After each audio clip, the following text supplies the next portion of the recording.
Los bardos en la antigüedad eran los poetas encargados de transmitir la historia y las leyendas. Iban de pueblo en pueblo compartiendo un poco de su conocimiento al mundo. En la actualidad se trata de dos idiotas con acceso a internet. Los bardos de la historia con Lechuvisa, biografías e historias de la historia. Amigos, amigas y amigas de Lechuvisa, bienvenidos a Los Bardos de la Historia, podcast donde cada martes platicamos alguna biografía, un momento histórico o alguna serie de datos lo suficientemente interesantes como para aportar nuestros comentarios de dudosa certeza histórica. Pueden escuchar el podcast en Spotify, Apple Podcasts, iVoox, Amazon Music y en YouTube, donde además puedes ver nuestras hermosas caras. El día de hoy me acompaña el RP del Sanborns, Diego Gabriel Villanueva Díaz. ¿Cómo estás, mi cabrón? Bien, la verdad es que feliz de estar aquí. Fue un día bastante pesado. ¿Nunca te has levantado y de repente dices, hoy va a estar de la verga? Así, minuto 1. Pues yo desde el 2020 más o menos. A mí me pasó hoy. Ajá. Tenía mucha jaqueca y ya me estoy alivianando. ¿Te alivianó el Me cafecito? alivianó el cafecito y la plática de lucha libre. Así es. Muy bien. Pues bienvenidos a Los Bardos de la Historia 226, podcast de historia, biografías, donde ocasionalmente somos xenófobos. Nos mamamos el episodio pasado, güey. Ya lo escuché 3 veces porque puta madre, qué risa me da la xenofobia que hacemos, güey. Menos quejas de las que esperaba en los comentarios, ¿eh? Sí. Mucha gente nos ha mandado comentarios muy bonitos, pero esos los escucharemos el viernes en Los Bardos de la Semana, nuestro podcast donde es el podcast de la comunidad, ¿no? Hacemos un tema de la semana y además leemos sus comentarios que nos dejan en Spotify, en YouTube sobre todo. Así Instagram lo tenemos un poquito abandonado a partir de esto, pero pues también el hecho se compromete a leer el Instagram de todos. Ujú. Del de todos. Manden Sí. ahorita un mensaje. Si mandan ahorita un mensaje, voy a leer uno por uno en vivo. Ustedes sabrán lo que mandan. Así es. Y bueno, la particularidad es que uno de los dos prepara el tema sin que el otro sepa y le damos una pista al otro para que trate de adivinar de qué trata el episodio. Venga. Es una pista mala, aunque bueno, ya van 2 semanas seguidas que hemos atinado la pista, pero creo que ahora sí Lechu no le va a atinar. El día de hoy, mi cabrón, hablaremos de algo que no entendemos. Y vamos a quedar como incultos, güey.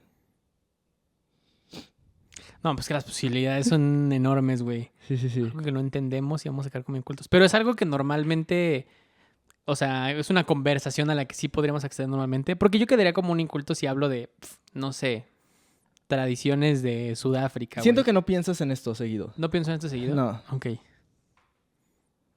Chance sí, güey. Chance eres raro. Algo que vamos a quedar como completos incultos. Vamos a hablar sobre...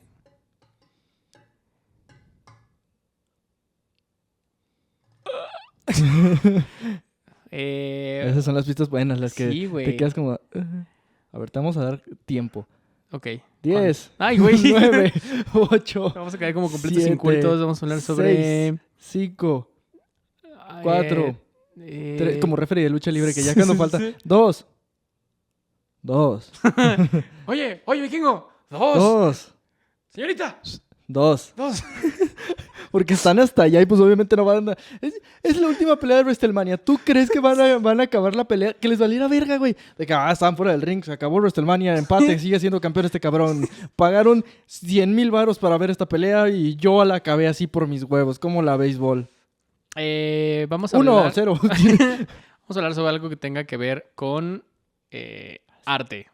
¿Con Sobre arte? como alguna... ¿Con mi arte? Algo de pintura o de teatro, de ópera o algo así. No. Ok. Aunque sí hay arte ahí, Ok. en lo que vamos a De por hablar. medio. No de por medio. Ok. Adentro de esta cosa hay arte, güey. Ok. Y Soy es, yo. Y es algo que no piensas en él todos los días, pero todos los días lo utilizas. El miembro. Sí. Es... El sentido común. Sí. La democracia. Nuestra historia comienza en un contexto conocido por este podcast, que es la Guerra Fría. Ok.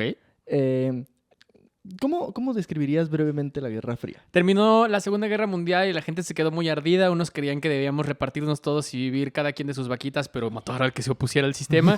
Y otros creían que, güey, igual hay que ser libres y que cada quien le haga como sea, pero solo yo voy a poder sobrevivir. A estos dos bandos se los conocían como los gringos y los rusos. Así es. Y básicamente los países tenían que decidirse cuál de los dos era su amigo principal. A los que no nos decidíamos se nos dominó el tercer mundo y todos creíamos que en cualquier momento iba a valer verga Pero nos entre esos obligaron dos a países. decidir. Nos obligaron a decir. Y además, como se le dice Guerra Fría, porque no era una confrontación directa, sino que se peleaba en países tercermundistas. Había una carrera armamentista, pero también había carrera de ciencia, había carrera deportiva. Trataban de superarse uno al otro en lo que pudieran, güey. Justamente en ese contexto, la Unión Soviética se convirtió en la primera nación en poner un satélite en el espacio, el Sputnik. El Morelos. Satélite Morelos. No, el Sputnik. Sí. Esto paniqueó a los Estados Unidos, ¿no? Porque pusieron una chingadera en el espacio que está flotando. ¿Te acuerdas que me paré a revisar el...? ¿No te acuerdas si... No me acuerdo. Si a ver, sigue hablando? Ajá. Los Estados Unidos se pusieron en pánico porque esta pequeña bola de metal era una maravilla de la ingeniería, demasiado loco. La precisión que requería enviar este cohete al espacio y su transformación en un satélite artificial de la Tierra era mayor que la que requería, por ejemplo, enviar una bomba nuclear a Estados Unidos.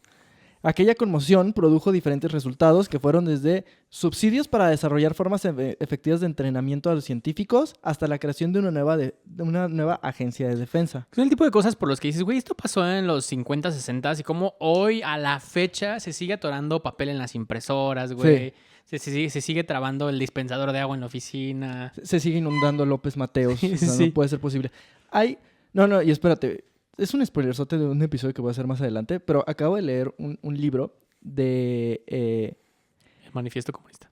Sí. Ok. No, acabo de leer un libro sobre la historia de la física cuántica. Ok, súper bien. Tarde o temprano va a haber un episodio de esto. Y es loquísimo, güey. Para mí, conforme más entiendo de lo que habla la física cuántica, que sepamos eso. Que hayamos sido capaces de ver ya un tema de calcular cosas microscópicas que ya ni siquiera siguen como ciertos preceptos físicos. Ya es un tema que siento que los humanos no deberíamos de haber sido capaces de hacer eso, y genuinamente creo que aprender eso y vislumbrar eso es lo que nos va a llevar a nuestra perdición, porque a partir de eso, por ejemplo, pudimos desarrollar la bomba atómica como humanidad, ¿verdad? Yo no hice ni verga. O sea, se pudo desarrollar la bomba atómica. Y se me hace increíble que el humano tiene la capacidad de eso, pero sigue gente muriendo de hambre. Sigue gente muriendo de enfermedades bien pendejas. O sea, ahí es donde dices, si nos pusiéramos de acuerdo y dejáramos de pensar en mamadas y competir por mamadas, güey, neta, ya estaríamos cogiendo con robots, como decía el artículo de Muy Interesante. Como me prometieron. Como me prometieron en el 2025. ¿No ubicas esta cuenta en Twitter que era como, faltan 4 años, faltan 3 años, faltan 2 años, falta 1 año? Y era como, chicos, no se completó. Se creó la Advanced Research Project Agency, que era empezaron a crear como muchas agencias de inteligencia y de ciencia y la mamada. En 1961, el sabotaje de 3 torres de microondas en Utah renovó, aunque de menor escala, esta sensación de pánico que produjo el Sputnik unos años atrás. La preocupación sobre la confiabilidad de los mecanismos militares de comando y control, así como el temor de nuevos ataques terroristas que pudieran dejar al país sin medios de comunicación, estimularon la búsqueda de una infraestructura más resistente. El último fin de aquella búsqueda fue el diseño de un sistema de comunicación capaz de sobrevivir a una guerra nuclear. Es precisamente en el año 1962 que surge un proyecto, una idea, producto del interés de los Estados Unidos de crear una red militar capaz de soportar la comunicación de esta esfera bajo las condiciones de un ataque nuclear procedente de la Unión Soviética. Los X-Men. Ajá, los Avengers. Entre 1962 y 1964, Paul Baran de la Rand Corporation elaboró una serie de informes en los que sugirió la creación de una estructura de comunicación en forma de tela de araña, con el fin de impedir la selección de objetivos para cualquier forma de ataque. Para este proyecto se empleó un protocolo nuevo. Y se trataba de una tecnología capaz de sobrevivir muchísimas mamadas. O sea, era algo que no se percibía hasta ese momento. En 1962 se creó la Information Processing Technique Office, IPTO, por sus siglas en inglés. La fundación de dicha institución posibilitó que la Agencia de Defensa, la ARPA, la Advanced Research Project Agency, Claro. se vinculara con el naciente campo de la computación. Ya iban a poder jugar Pong entre universidades, güey. Que pues tuvo una importante participación en el desarrollo de esta nueva tecnología. Ellos consideraban que sí era posible que varias personas se conectaran simultáneamente a una misma computadora mediante diferentes terminales.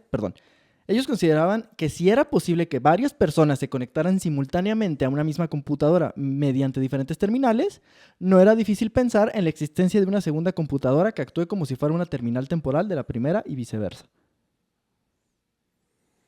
¿Pero cuánto dinero van a necesitar? Sí, me imagino muchos de estos generales que son los que aprueban de que todas estas mamadas de defensa, que es como, entonces escúcheme, general, si es posible conectar una computadora, 2 computadoras, de hecho.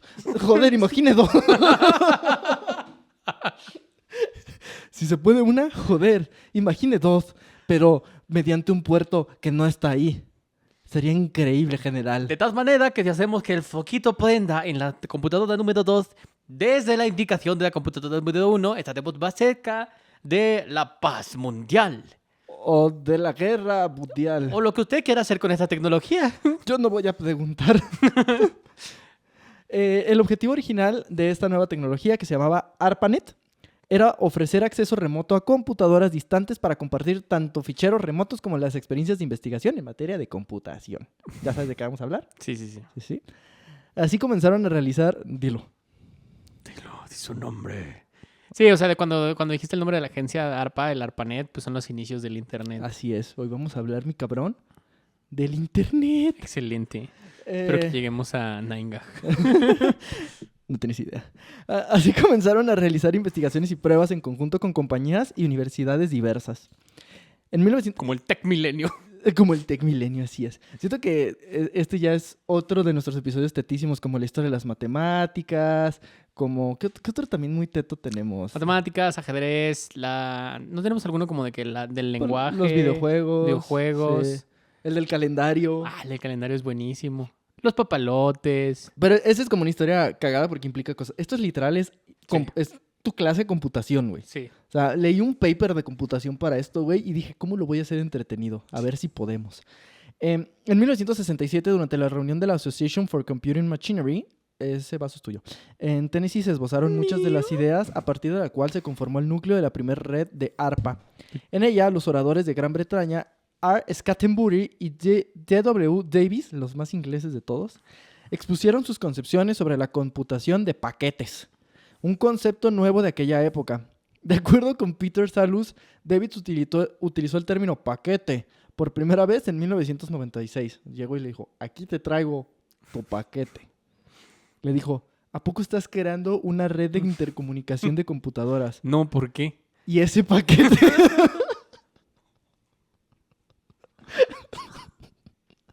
Pero esto va a venir en el examen. Sí, apunten. Durante el transcurso del año 1969, el diseño de los programas acompañó el trabajo en el hardware.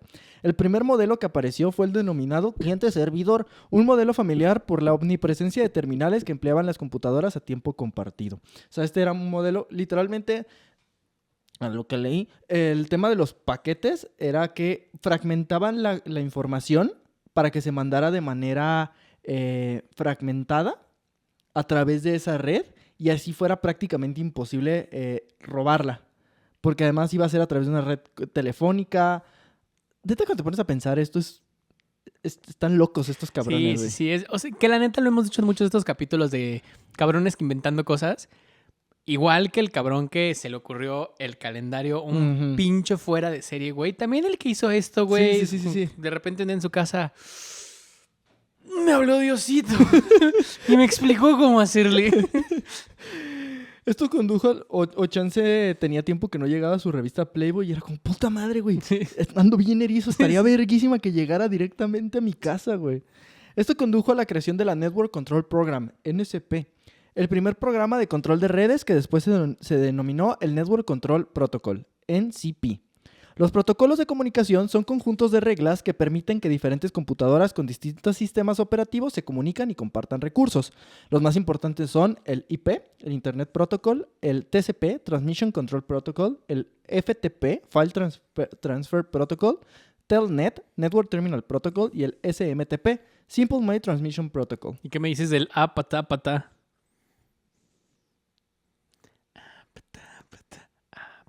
Estoy harto de esa canción. Ajá. Yo también, güey, pero no puedo evitarlo. En septiembre de 1969 se instaló el primer procesador de mensajes de interfaz, denominado ARPANET, en la Universidad de California, la UCLA, en Los Ángeles. Contaba con cuatro nodos enlazados mediante líneas telefónicas. Lo que me da mucha risa de la UCLA, Ujú.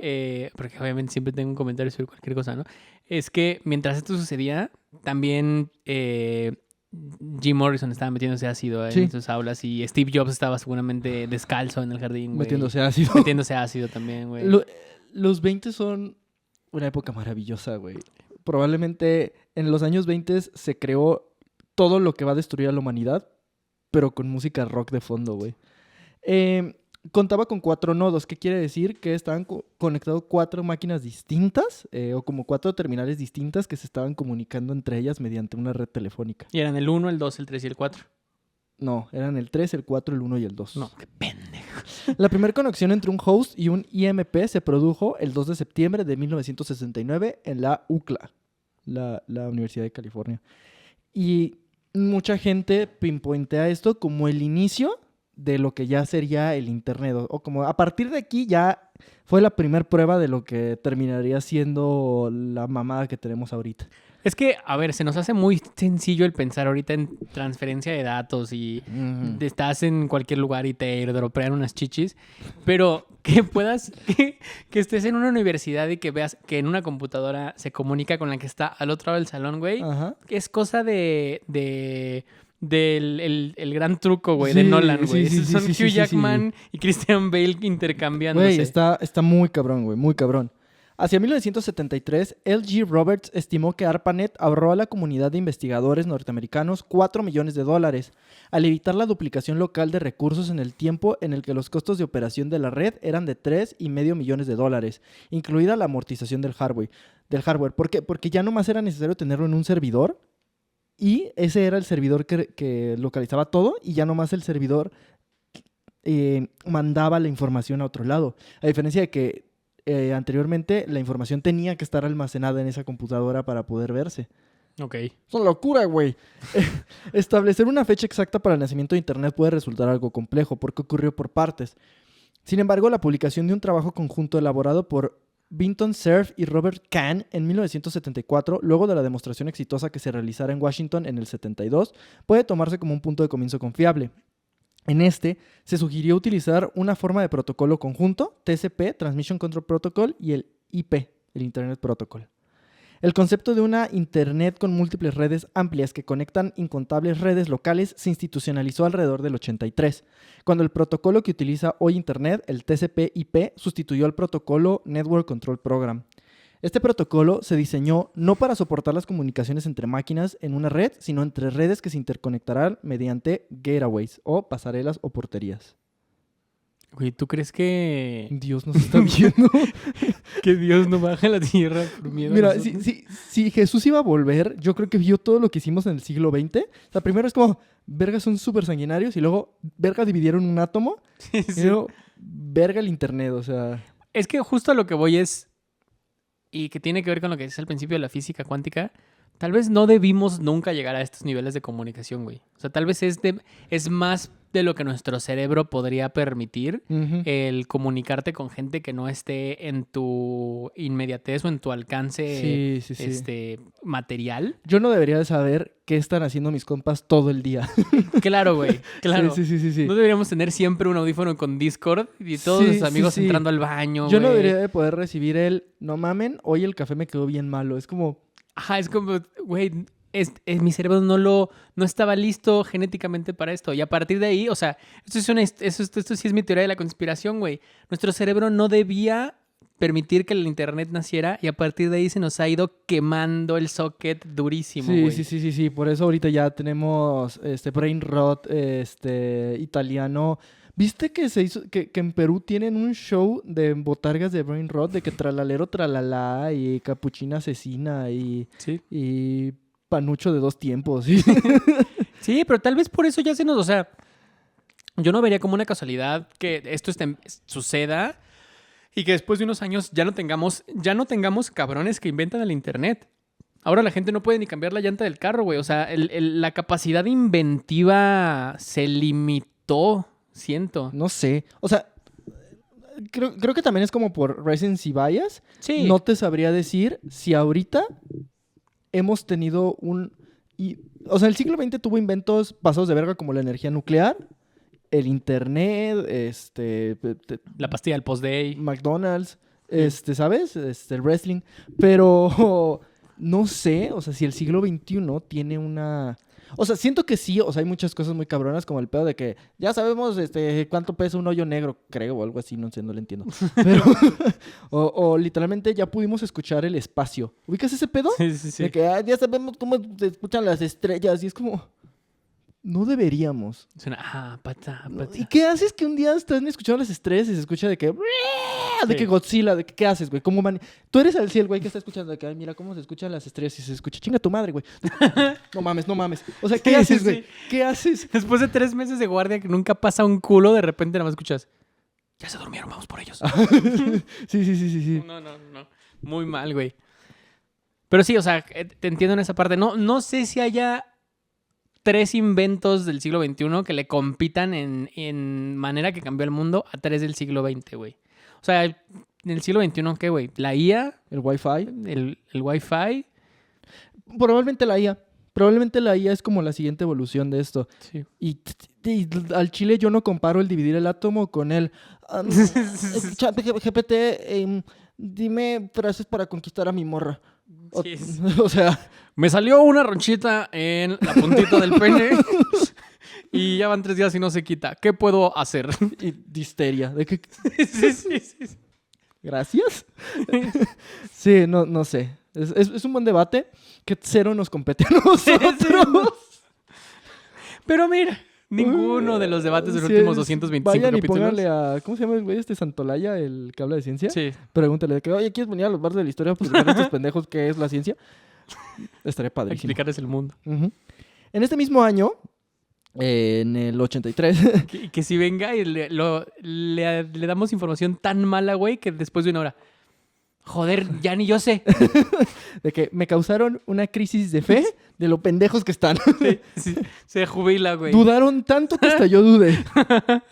En la Agencia de Comunicaciones para la Defensa dividió a ARPANET en 2. La MILNET para sustentar el tráfico de información de operaciones militares y la ARPANET que continuaría trabajando para la comunidad académica y científica. Ya había una para universidades y otra para uso militar. Ambas redes formaban el backbone nacional del Internet.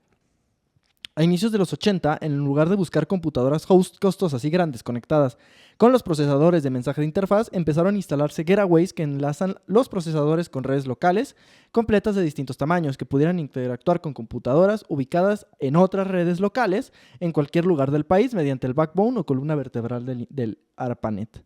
Ahora bien, la capacidad de intercambiar mensajería electrónica se identificó como una de las posibilidades más beneficiosas del ARPANET, aunque es oportuno señalar que la mayoría de las redes de computadoras se establecieron sin ninguna intención de implementar de un sistema de correo electrónico, pero después fue como, correo electrónico. El primer mensaje de correo electrónico genuinamente enviado a través de una red de data del año 1971. Data del año 1971. El mensaje que contenía únicamente el texto QWERTY Se envió otro, que era porque le estaba El teclado le hicieron así. que le estaba Es entrando... la primera línea del teclado. Ajá, QWERTY UP. ajá, así es. Se envió a través de la red ARPANET. Aunque las maquinarias estaban físicamente una junto a la otra, la idea de correo electrónico sobre redes se debe a Ray Tomlinson, quien utilizó el protocolo experimental SIPNet para enviar por red los mensajes, que hasta este momento solo comunicaban a los usuarios de una misma computadora. Qué cagado que no mandaron un prueba 1, intento 1, piloto. Pero siento que eso es muy de ingeniero, que es como muy práctico. Frup, mandar. Sí. ¿Te llegó?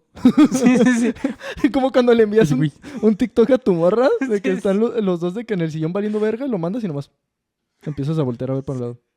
Güey, yo tengo con mi novia un ritual prácticamente todas las noches de durante el día nos mandamos un chingo de reels. Y los ven en todos la los noche. posibles, todos los posibles. Ajá. Y yo ya vi esos reels y le digo, a verlos en tu celular. Ahora Ujú. quiero verlos contigo. Ajá. Y luego ella conmigo, a ver, quiero ver los reels. Sí. Quiero ver tu reacción, güey. Sí, sí, sí. Saber con totalmente. quién vivo, güey. Sí, pero puedo hacer cualquier otro texto, güey. Sí, sí, sí. Doña Gaby. Fue asimismo, fue el mismo Tomlinson quien incorporó el uso del arroba como divisor entre el usuario y la computadora en la que se aloja la cuenta de usuario de internet. Para que lo taguearan, güey. Ah, sí, yo soy @1.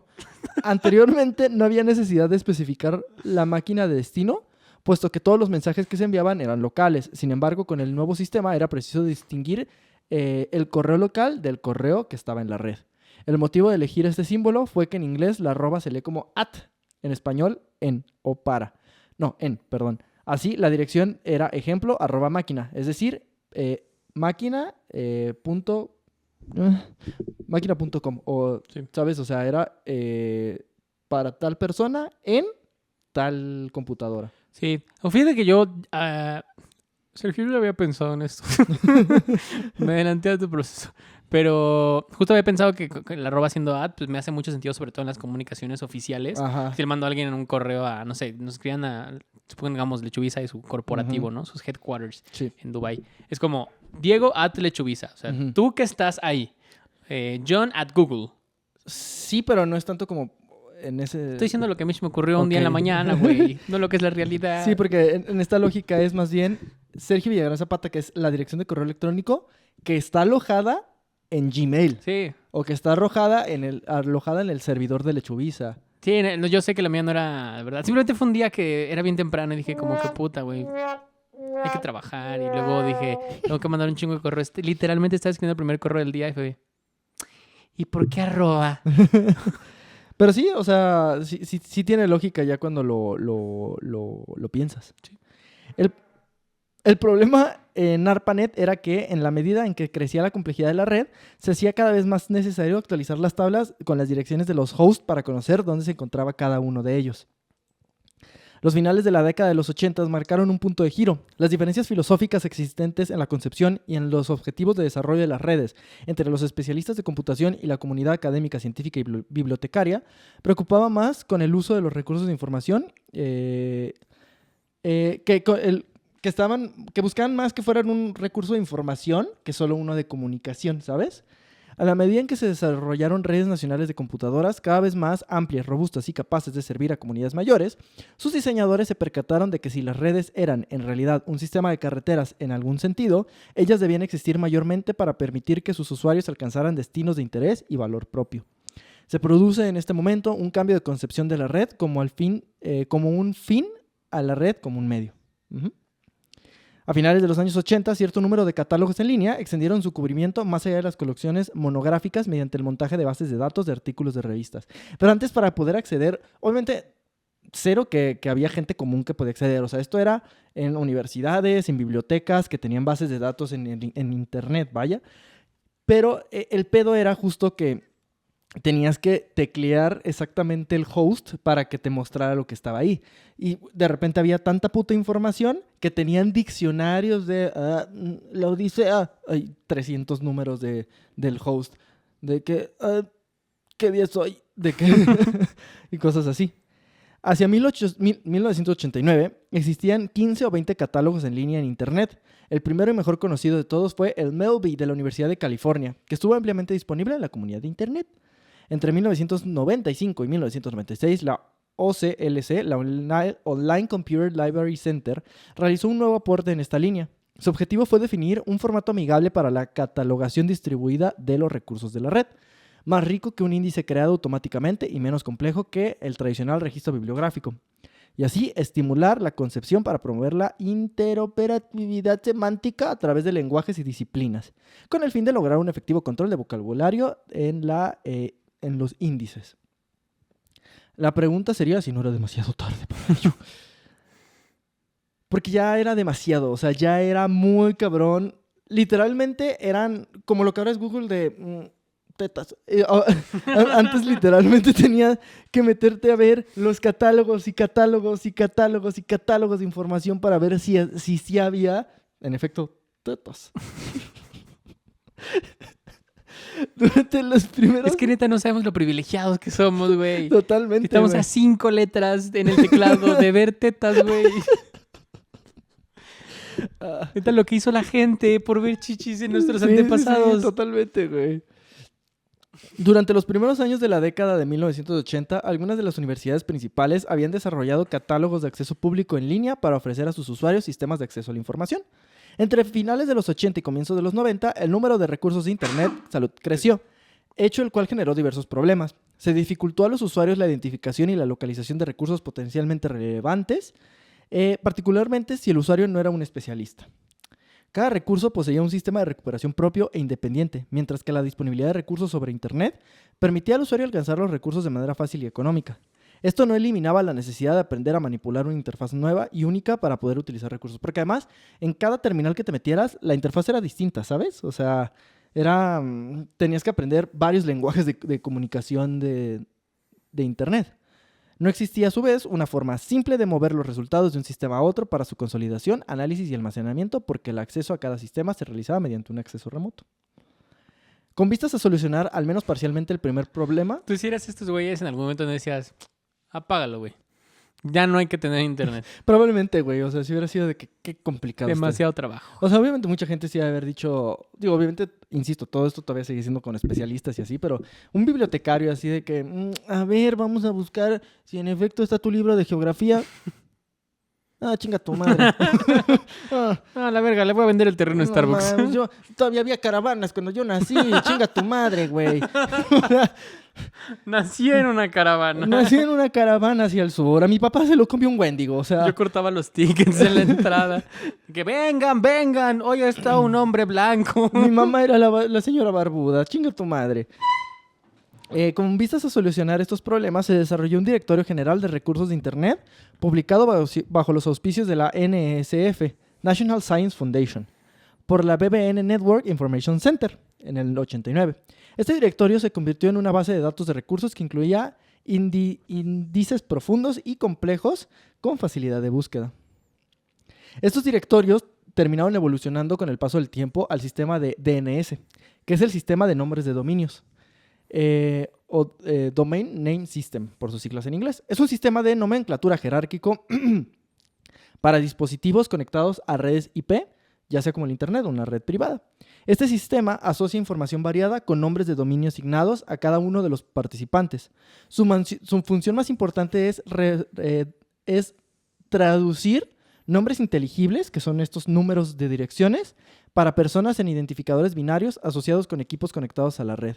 De no existir los servidores DNS, los usuarios tendrían que escribir la dirección IP del sitio web en lugar de escribir URL. O sea, en lugar de poner tetas.com, literal tendrías que en la barra de búsqueda tendrías que poner la dirección IP de tetas.com, güey. Okay. Cada pinche vez, güey. O sea, es una locura, güey. Sí. Y obviamente mientras se va complejizando el sitio al que vas, pues tienes que escribir todo, güey. Sí. O sea, y ahorita, güey, con la cantidad de cosas que hay, o sea, traten de poner una dirección IP. Así busquen dirección IP de cartoonnetwork.com. O sea, sí, va a ser una mamada que es como... Trata de aprenderte eso, güey. O sea, de que para el cine, de que... Oye, amor, ¿compras los boletos? Claro que sí. Tienes que abrir tu almanaque de... Sí. A ver, que según yo, Cinépolis es 1, 2, 4, 3... Y si llegamos temprano, mejor, o sea... A principios de los 90, el tema de acceso a los recursos de información evolucionó de una idea a un aspecto central en el desarrollo de las redes nacionales de computadoras en la comunidad académica y científica de los Estados Unidos. La primera preocupación fue, como es lógico, crear una infraestructura tecnológica adecuada que permitiera soportar los recursos, porque ya cada vez había más información. Así como la transferencia de información después, sobre todo, con el crecimiento acelerado de los recursos, y era cómo íbamos a tener tanta información y cómo íbamos a trasladarla rápido cuando se solicitara. En 1990 surgieron algunas corporaciones comerciales con proyectos para participar en el Internet. Ello se aceleró hacia el 93. En estos años existió también una gran demanda por la sustitución de intermediarios tradicionales de información por softwares mediadores y bases de datos inteligentes para el usuario final. En 1991 se aprobó la Ley Pública 102-194. Gracias, congresista. La 102-194, que establecía el US High Performance Computing and Communication Program. En este año, el Internet poseía un enorme potencial para el suministro de recursos de información a los profesionales del mundo. Sin embargo, en aquel entonces su acceso era posible solo mediante los protocolos de transferencia de ficheros, la lista de correos electrónicos o de distribución, útiles para la discusión y la transferencia de ficheros entre direcciones conocidas, pero poco apropiadas para la búsqueda de nuevos recursos en la red, para lo que resultaba necesario transferir los ficheros hasta la máquina del usuario y leer sus introducciones o guías locales de recursos disponibles. O sea, por ejemplo, también era, creo que esta cosa específica que estás buscando la tienen en tal universidad, selecciona que te manden todo y búscalo. Entonces ya te mandaban sus ficheros y era como, ok. Y ya te ponías a revisar uno por uno, güey. En 1991, Linder y Cahill de la Universidad of Minnesota desarrollaron un sistema, Gopher, que permitía crear una estructura en forma de árbol que se manipulaba desde un menú. En él, los documentos que estaban distribuidos en Internet parecían provenir de un mismo sitio. A partir de una serie de menús jerárquicos, el usuario seleccionaba las entradas que deseaba. Un menú de Gopher era como una lista de enlaces, lo cual era una locura. Sí. Gopher, lo más cercano a Google actual. haz de cuenta, Gopher fue el programa más popular de dominio público para el almacenamiento y recuperación de la información accesible en Internet que producía y mantenía los distintos departamentos de universidades. Con este sistema, cada departamento podía crear y mantener servers Gophers en sus computadoras. Gopher, séalo, güey. Toda la información se presenta en forma de directorios. El archivo Gopher se presenta como una lista de directorios que contienen ficheros u otros directivos. ¿Y esto en qué año es? Ay, güey, 91. O sea, Michael Jordan ahí andaba, güey. No, sí, justo es lo que estaba pensando. Nos acercamos a la época en la que alguien tiene que aventarse todo este pedo para saber cómo quedó el Toros Neza, güey. Sí. Como no has visto el tweet de... Me resulta difícil pensar que la saga de Harry Potter se desarrolla en los 90s porque en ningún momento Ron dice, qué cabrón, cómo andan los Toros Neza, ¿eh? Sí. ¿Qué onda el Pony Ruiz? ¿Cómo anda el Piojo? Lo volvieron a expulsar porque se agarró a golpes. Sí, ñerísimo. En ningún momento Freddy y George te dicen puro turco Mohamed, pa. Sí, o sea, es donde te das cuenta que no era tan buena escritora esta pendeja. Genuinamente, Michael Jordan sí debieran toparlo, ¿no? Pues son ingleses. Bueno, sí. ¿Qué estaba pasando en los 90 en Inglaterra? En ningún momento dicen, no mames que Cantona le pegó al fan. Sí, exacto. También por esas épocas surge Wise. En Wise, no Waze. No, Wise. Que era, en lugar de un navegador a través de una serie de menús, el usuario se conecta a un servidor de este tipo, recibe una lista de términos que representan las temáticas sobre las cuales puede realizar búsquedas. O sea, literal, yo imagino que te conectabas y te decía, de todo esto hay información. Ah, ok. Ajá. O sea, como que te ponía de que agricultura, bienes raíces, ya te metías y te abría... No, eso era más bien Gopher. Más bien aquí era como, tienes todo esto y puedes poner agricultura y ya te muestra todos los ejemplos, lo que hay con agricultura, más bien. ¿Qué maneras? Chichis. Ajá, tetas. Oh, Sí, haberlo dicho antes. chichis son muchas letras, es más fácil. Claro. ¿O son las mismas? Es una más chichi. Ah, pues Chichis. Ahí está. Chichis, pero pues no nomás buscas una. No. No. Que en esa época lo que se pueda. Ajá, sí.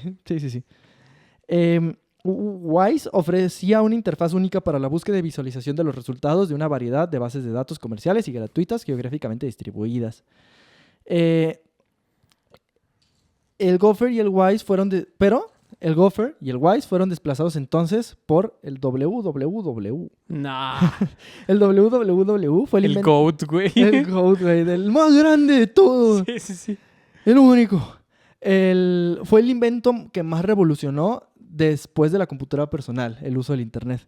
El WWW es un sistema hipermedia que se integra en una no sé ni cómo leer. Que integra en una interfaz común a todos los recursos existentes en la red para su acceso en forma organizada y normalizada. Cubre todos los recursos del mundo en forma de hipermedia o hipertexto. La web, que es la World Wide Web, se desarrolló entre marzo y diciembre de 1989 por el inglés Tim Berners-Lee con la ayuda del belga Robert Cailliau, mientras Un niño trabajaba pelón. en el CERN de Ginebra, Suiza.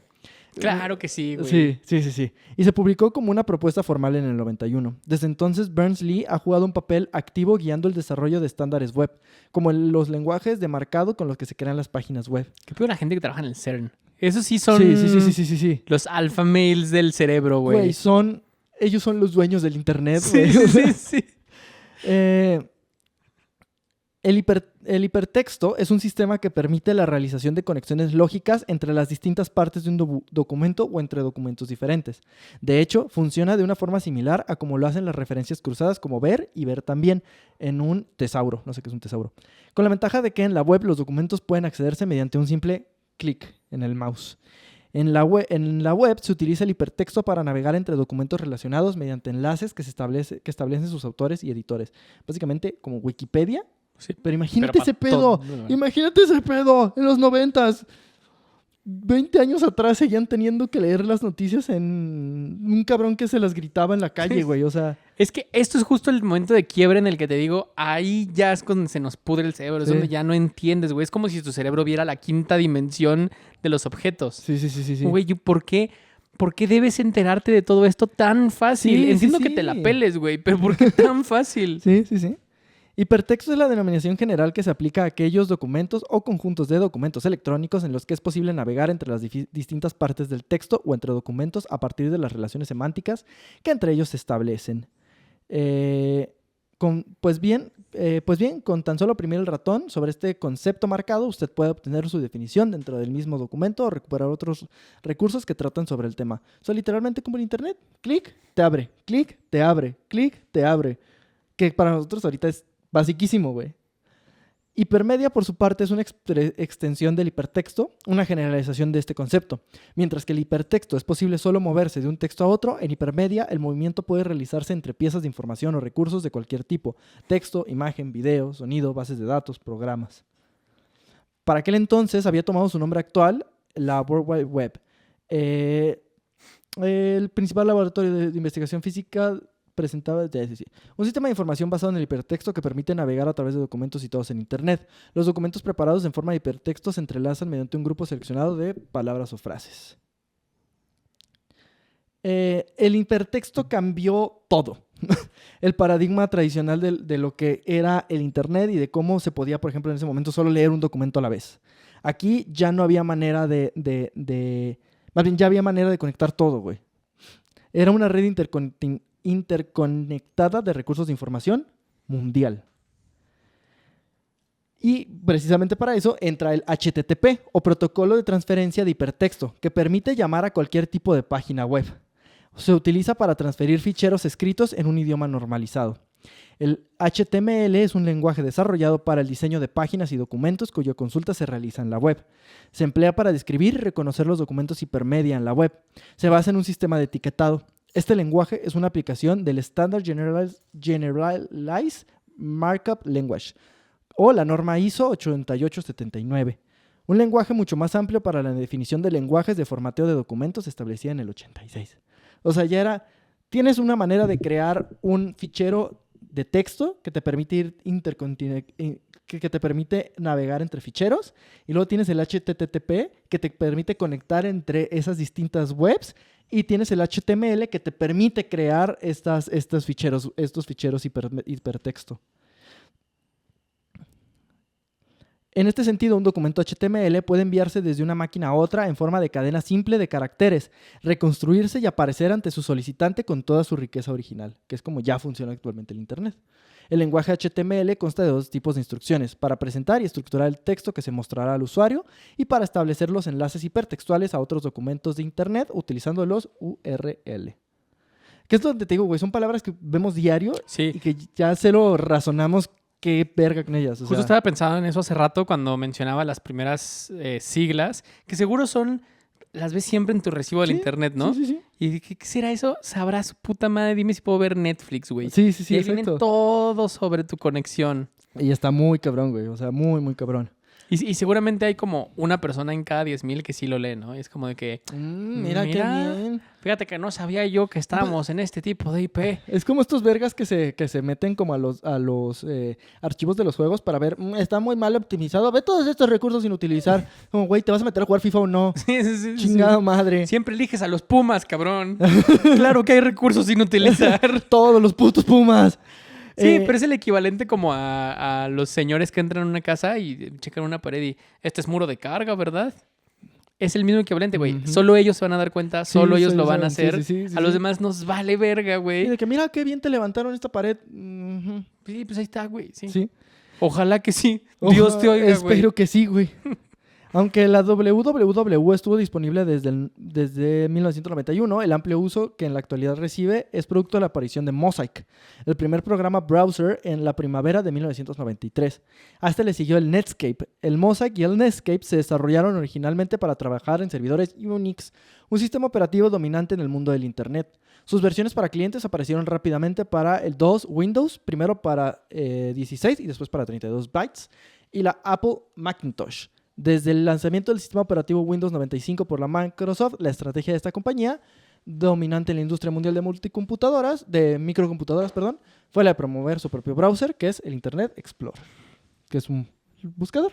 Sí. Lo que ahorita sería Chrome, Mozilla, o los que ya te dicen los güeyes rarísimos de que no, utiliza Tangerino, ese ya te bloquea los anuncios y te pone cuando tu juego favorito está en descuento en Steam. Es como, Y me acuerdo no, que gracias. No, bro, porfa, vete. Neta, nadie O te siempre, invitó. siempre está el güey salido de la basura que es como, no utiliza Leonscape porque ese no te aseguran que no te investiga tus antecedentes penales ni le pasa tu información a Rusia. Y es como, me vale verga. Yo me acuerdo que cuando había una época de mi vida, y que creo que en la de muchos de nuestra generación, que era todo un deal llegar a tu casa de la escuela y sentarte en la compu, güey. Ujú. Era el entretenimiento, porque pues Sí. tenías YouTube, tenías Age of Empires, tenías Chichis, güey. Lo tenías Sí, todo en un todo, mismo todo, lugar, todo. güey. Y me acuerdo las primeras veces en las que alguien en la escuela me decía de que no, güey, yo ya uso Mozilla Firefox. Sí, era como, Güey. eres hacker. Y ahorita lo pienso y es, ¿por Sí. qué haces en tu vida, hijo de puta? Te metes a disneylatino.com. Sí. O... Ah, digo, ya está el de que yo sé programar en Linux. Sí. El güey que se cayó, que salió de una coladera, güey. Sí, de que regrésate, cabrón. Sí, qué padre. Y te van a decir las 1000 ventajas que tiene y no lo dudo. Sí. No me importa. Tengo muchas cosas. Es como los güeyes que te dicen de que, no, hombre, con eso te armas una PC gamer. Sí, cabrón. Sí, pero obvio. no quiero pasar 20 minutos programando que pueda saltar mi puto personaje porque siempre se les desconfigura el pinche control a los que juegan con computadora. Es como, ya se me crashó, déjame meto a los recursos para ver que, chinga tu madre, güey, yo conecto el play y ya está, yo estoy jugando, güey. Después de que se descargan 20 minutos de actualizaciones. Puta mierda, pero... O la gente que... O sea, yo, por ejemplo, soy un usuario de Android. Para empezar, porque no me alcanza por un iPhone, pero en segunda, porque pues se me hace chido, güey, estoy Sí. acostumbrado. Pero la gente que mama demasiado con Android, Ajá. digo, no, es que no tienes idea de las funciones que le puedes sacar. No, que sí, que si sí. me lo prestas 3 horas, güey, te le puedo meter un mod. Sí, que a veces se maman y es como de que... Y ves su Android güey, y el Android llega caminando. Sí. Se presenta. ¿Para qué te ayudo? Se presenta el Android, Sí. güey. Sí, Llega, sí. se quita la funda. Un Gustavo. Sí, o sea, de que... Android de segundo, pa. Android...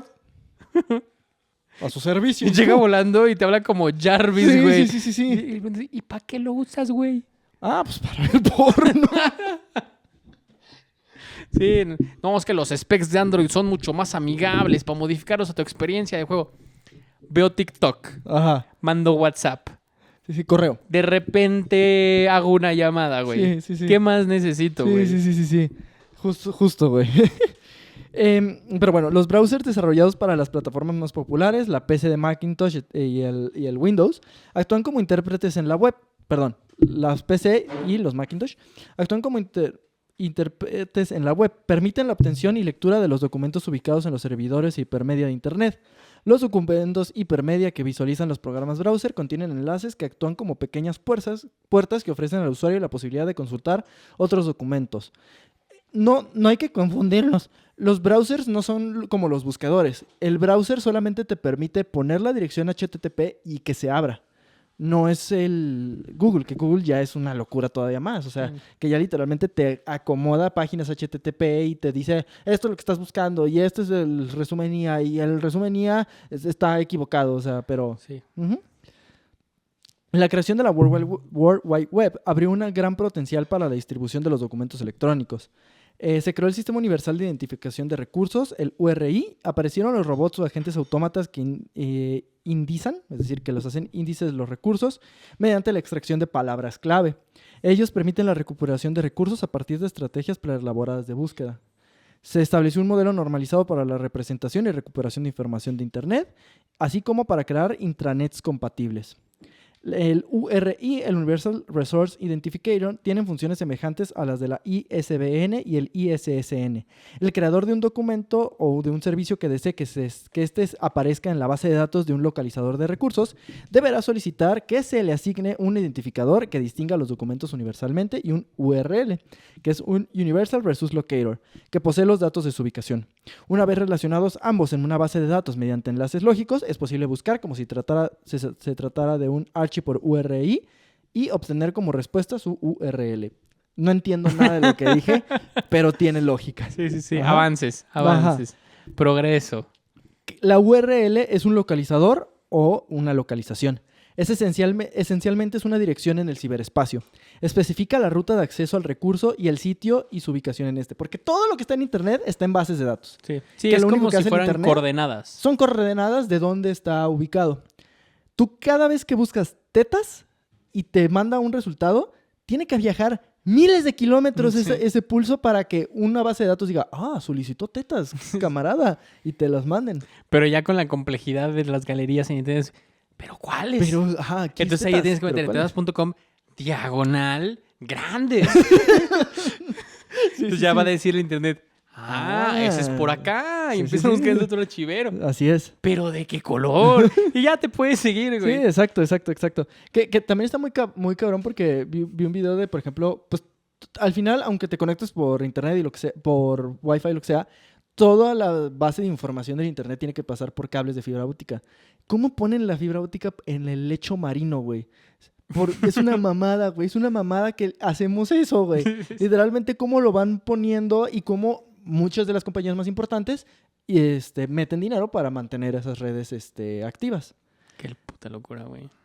Y de nuevo, güey, hay veces que se desconfigura un semáforo, güey. Sí. O sea, aquí en López Mateos, güey, Sí. cada 20 minutos no funciona un semáforo, güey. Y tiene que salir ni siquiera un tránsito, güey. Tiene que salir una persona en situación de calle, güey. Totalmente distraído, güey. Totalmente abstracto la realidad. En su mente él está dirigiendo dragones, güey. En su mente esa es la morra de Tar. Dirigiendo la orquesta. Y no se da cuenta que ya le chocó una minivan a una tienda, güey. Sale volando, güey. Sí. Sí.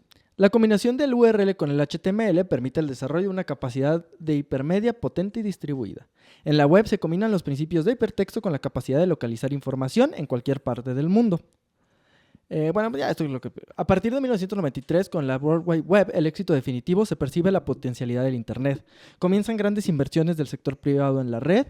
Con el advenimiento de la World Wide Web vertebral principal del Internet, la columna vertebral principal de Internet pasó a principios de los 90 de solo entidades gubernamentales a manos privadas como AT&T y otras. O sea, ya a partir de los 90 se hace este traslado de ya no es el gobierno, ya no son las universidades, ahora es las corporaciones las que manejan el Internet. Qué cabrón que no tiene tanto tiempo. ¿No?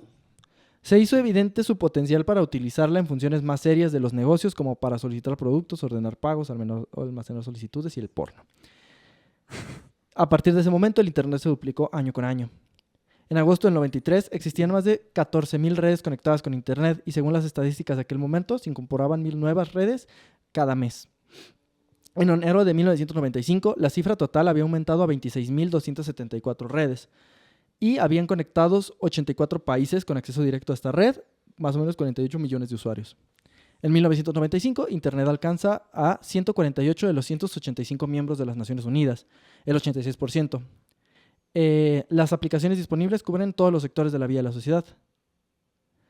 El Internet no tiene una gobernanza centralizada única ni en la interpretación tecnológica ni en las políticas de acceso y uso. Cada red constituyente establece sus propias políticas. Las definiciones excesivas de los dos espacios de nombres principales de Internet, el protocolo de Internet y el sistema de nombres de dominio, están dirigidos por una organización que las mantiene, la Corporación de Internet, para la asignación de nombres y números, el ICANN. La base técnica y la estandarización de protocolos centrales es una actividad del Grupo de Trabajo de Ingeniería de Internet, una organización internacional sin fines de lucro. Por ejemplo, para febrero del 2025, 5.560 millones de personas en todo el mundo son usuarios de Internet, lo que representa el 67.9% de toda la población mundial. De este total, 5.240 millones o el 63% de la población también son usuarios de redes sociales.